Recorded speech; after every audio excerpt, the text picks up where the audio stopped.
नमस्कार दर्शक बंधु, आज नुआ भिडियो आपण मानक स्वागत। दर्शक बंधु, बैशाख पूर्णिमा दिन सकाळु उठिबा मात्रे के अधुआ मुहरे कौन देखिबा द्वारा दिनटी शुभरे कटि थाए एवं मंगल रे कटि थाए। एही कथा जानिबा पूर्वरु आपण मानकु अनुरोध भिडियोटी को शेष पर्यंत देखंतु एवं आम चैनल को सब्सक्राइब करंतु एवं कमेंट सेक्शन रे जय मां लक्ष्मी निश्चय लिखंतु। तेबे दर्शक बंधु चलंतु कहानीटी को आरंभ करिबा। दर्शक बंधु, सकाळु उठिबा मात्रे के अधुआ मुहरे कौन देखिबा द्वारा दिनटी शुभरे कटि थाए मंगल रे कटि थाए।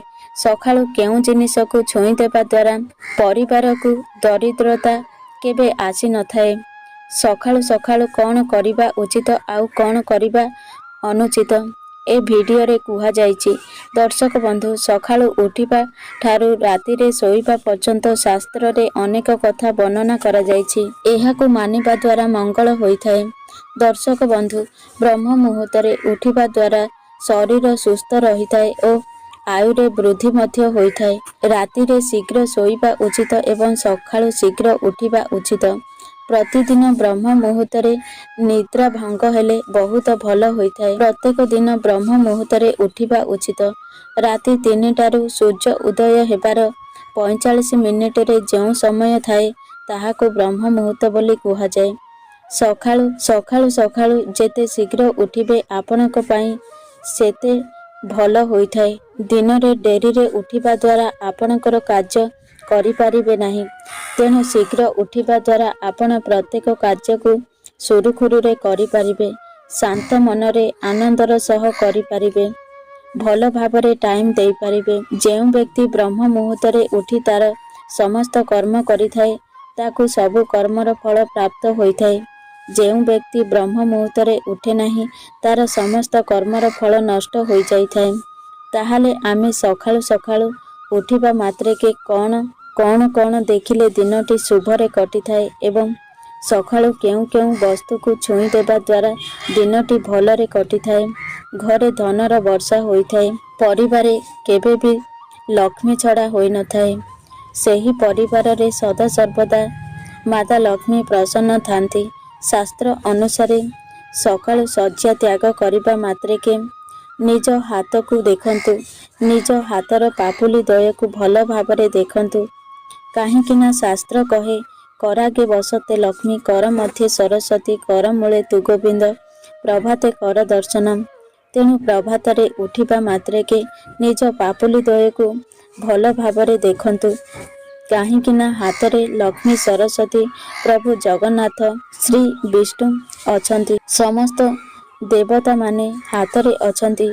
तेणु पूर्व काल रे हाथ रेखा देखिबा द्वारा लोके तार भूत भविष्यत कही देउथिले। केवल सेतिकी नुहे, हाथ को देखिबा द्वारा एहार वैज्ञानिक कारण मध्य रहिछि। हाथ रे थिबा अर्धचंद्रिका रेखा छोट आंगुठीर रेखा द्वय समान थांती, कौनसी तल उपर होई नाही। ताहाले आपणकर पेट संबंधी समस्या किछि नाही। आपणकर नाभि ठीक जगार अछि। जदि कौनसी कारणरू उभय रेखा तल उपर होई जाए ताहाले आपणकर पेट संबंधी समस्या अछि एवं आपणकर नाभि जो जगार रहिबा कथा से अन्य एक स्थान को खसी जाइछि। एपरि रूपे आग काल लोक हाथ को देखुथिले एवं स्वास्थ्य समस्या ठीक करि पारुथिले। तापरे शय्यारू उठिबा मात्रे के गोड़ को तले रखिबा पूर्वरु भूमि को प्रणाम करी ताकू मुंडिया मारी पाद रखंतु।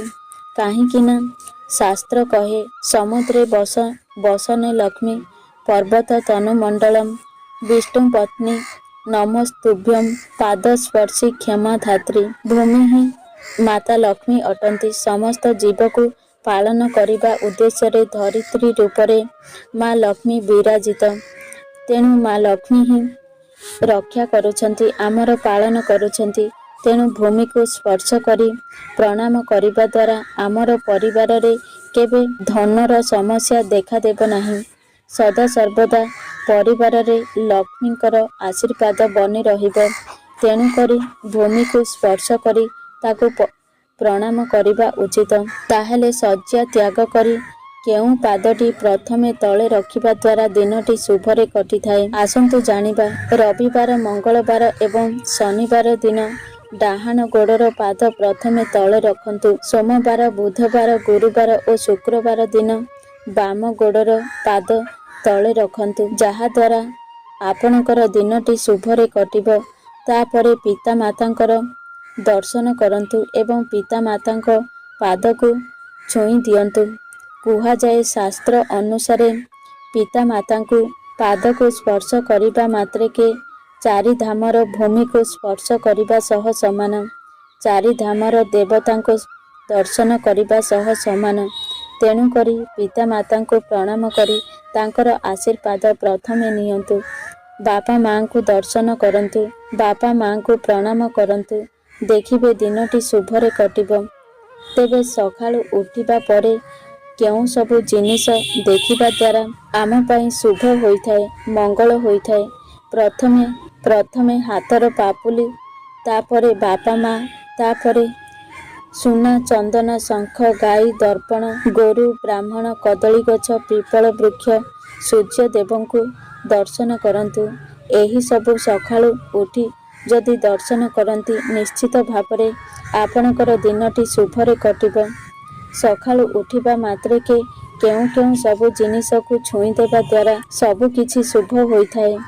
ପ୍ରଥମେ ଭୂମିକୁ ସ୍ପର୍ଶ କରିବେ, ତାପରେ ବାପା ମାଆଙ୍କୁ ସ୍ପର୍ଶ କରିବେ, ତାପରେ ବରଗଛ ଏବଂ ପିପଳ ବୃକ୍ଷ ତଳେ ଥିବା ଭୂମିକୁ ସ୍ପର୍ଶ କରିବେ। ଦେଖିବେ ଆପଣଙ୍କ ପରିବାରରେ କେବେ ବି ଧନଗତ ସମସ୍ୟା ରହିବେ ନାହିଁ। ସର୍ବଦା ସମସ୍ତେ ସୁଖ ଶାନ୍ତିରେ ରହିବେ।